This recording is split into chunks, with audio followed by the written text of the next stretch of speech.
गुलशन इकबाल में बच्चे के गटर में गिरकर जाँ बहक होने वाले वाक़े के ज़िम्मेदारों का तयन नहीं हो सका। इंक्वायरी कमेटी बनी, ना ही बाज़ाब्ता तहकीकात शुरू की जा सकी। सहने के बाद भी गटर का ढक्कन नहीं लग सका और ना ही बच्चे की तलाश में खोदे गए गढ़ों को भरा गया।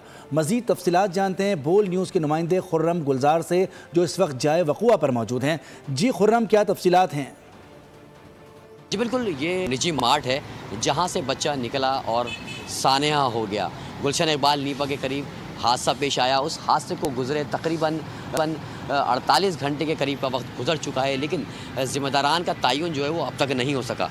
स्टोर से निकलते ही चंद ही फासले पे आप कैमरामैन दानी दिखाएंगे कि ये वो गड़ा है जहाँ पर बच्चा जो है वो हादसे का शिकार हुआ। इस गटर का ढक्कन ना होने की वजह से वो बच्चा इस गटर लाइन में गिरा, जिसके बाद इस फौरी तौर पे जो इक़दाम किए गए वो अपनी मदद आपके तहत ही यहाँ जो लोग मौजूद थे, जो बच्चे के वालिदैन थे, उन्होंने उनकी चीखों पुकार के बाद जब लोग यहाँ जमा हुए, मशीनरी अपनी मदद आपके तहत तलब की गई, क्योंकि कोई भी ज़िम्मेदार यहाँ नहीं पहुँचा था। ये ज़िम्मेदारी जो है वो KMC के ऊपर आती है।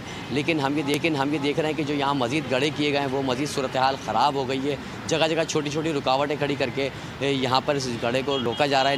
निशान बनाए गए कि कोई भी शहरी इस तरफ ना जाए, लेकिन मज़ीद सूरत हाल यहाँ की ख़राब हो चुकी है। नीपा चौरंगी से सर सैयद जो की तरफ जाने वाला ये रास्ता है जो कि मुकम्मल तौर पर गढ़ों की सूरत का है, जो कि इंतहाई ख़तरनाक हो चुका है। जी बहुत शुक्रिया खुर्रम गुलजार।